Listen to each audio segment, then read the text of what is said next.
Electronic waste, also known as e-waste, is broken, unwanted, or obsolete electronic equipment and components. Think of anything with a cord or a battery. E-waste is the fastest growing municipal waste stream and is almost 100% recyclable. However, only 20% of e-waste generated is currently being recycled. E-waste represents 2% of America's trash and landfills, but it equals 70% of overall toxic waste.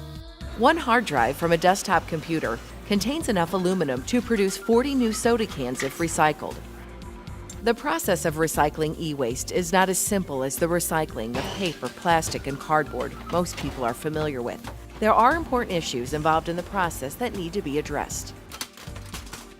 Environmental issues. Electronics contain toxic materials: lead, mercury, cadmium, beryllium, flame retardants, and freon.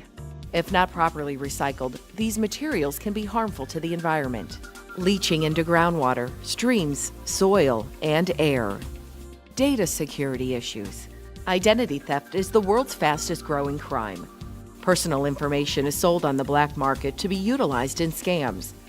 Hard drives from office copiers can hold up to 40,000 of the previous copies made. Worker health and safety issues. Some workers in underdeveloped countries are exposed to toxins, but issues with health and safety exist here in the U.S. as well. Environmental liability issues. It's becoming a big issue in the corporate world. Businesses and organizations are held financially responsible if their equipment is found improperly recycled. So how exactly are these issues addressed, and what are the recycling processes involved? For that answer, let's take a trip to MRC Recycling. MRC Recycling. How we doing? I'm doing good. MRC is a nationally R2 certified electronic recycling company serving local, regional, and national accounts. We also collect residential e-waste through community recycling events and convenient drop-off locations. Truly anything with a cord or a battery and more can be accepted for recycling. What is National R2 certification? R2 certification ensures the proper recycling of e-waste through standards set forth relating to environmental, health, safety, and security aspects of electronics recycling. R2 also requires electronic recyclers to assure more toxic materials are managed safely and responsibly all the way through final disposition. Surveillance audits are performed to ensure MRC is complying with the standard. How exactly does MRC collect e-waste for recycling? E-waste is collected by several different methods. First, through pickups for businesses and organizations.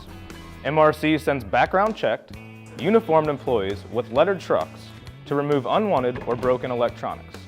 The material is then labeled with the organization's name and date, so the total weight, along with certificate of proper recycling, can be sent after the recycling process is complete.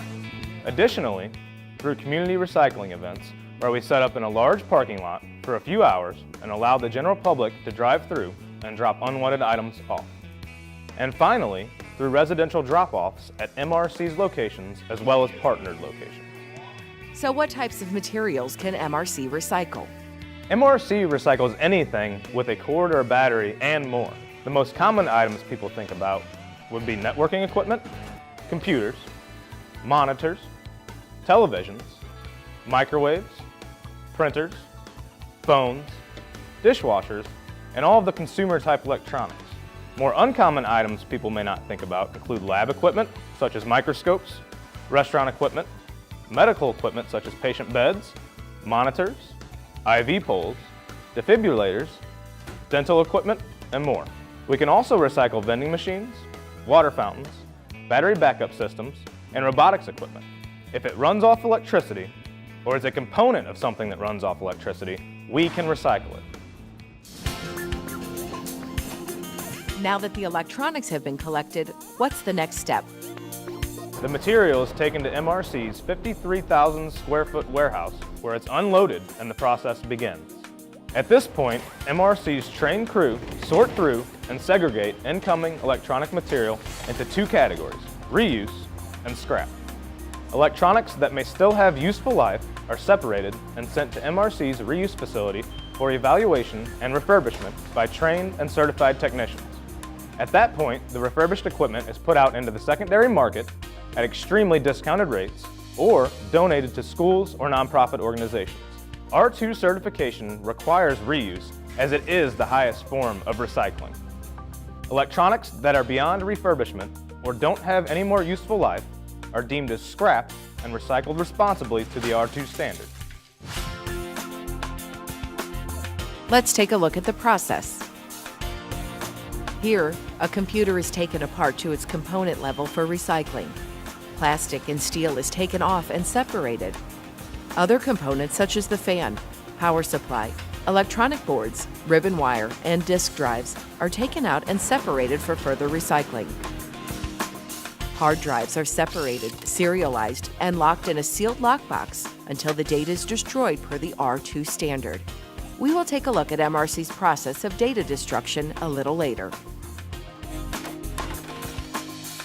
Here, a window air conditioning unit is being recycled.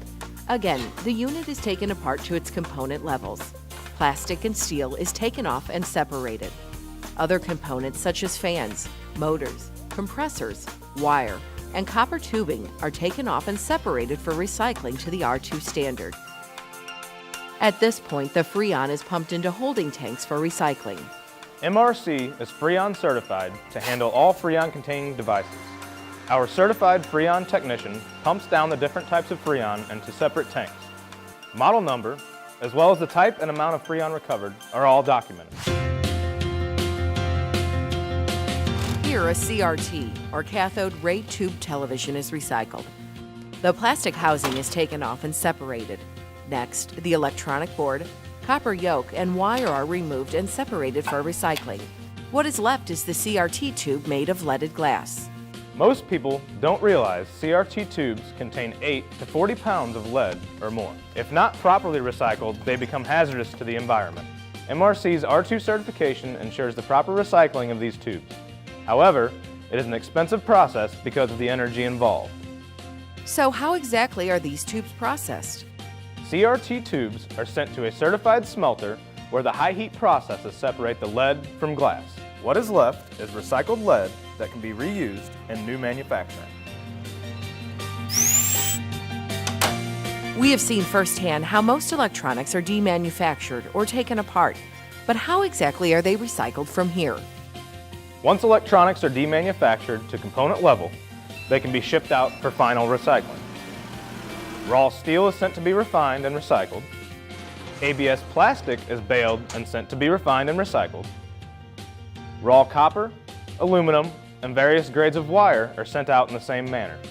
Additionally, component materials such as power supplies, electronic boards, internal batteries, motors, toner cartridges, and more are sent to their respective facilities to be recycled. All of these components are 100% recyclable. With that being said, all of MRC's downstream vendors handling this material have been vetted to comply with the R2 standard.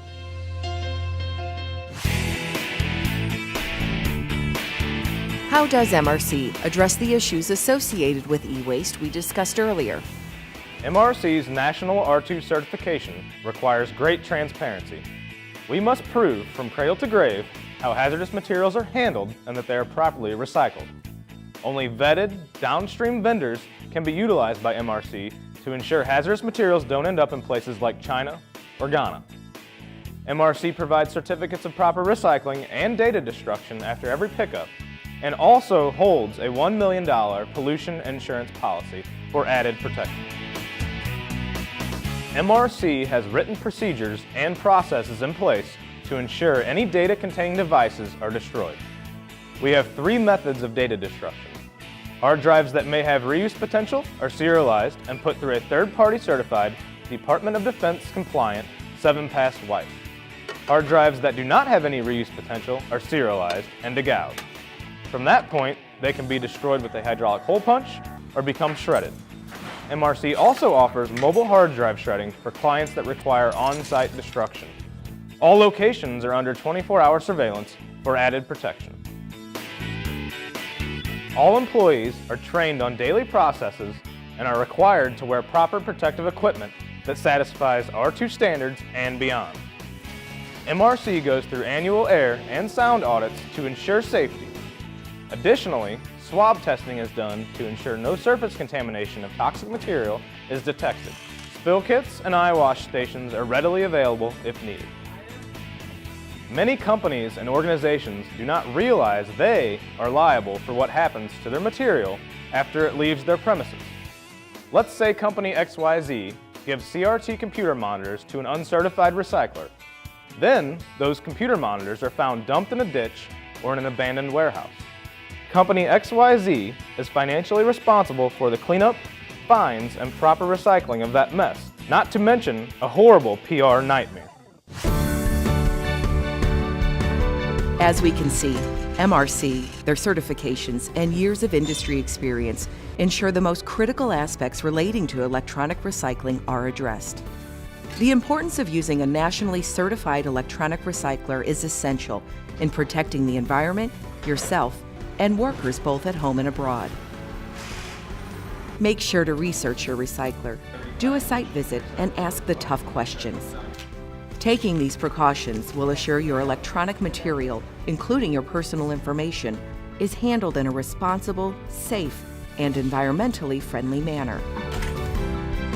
MRC services are most often free of charge. They partner with and donate to nonprofit organizations, municipalities, schools, and more. Green recycling fundraising opportunities are also available. For more information, please contact MRC at 855 MRC Recycle or visit the website midwrc.net.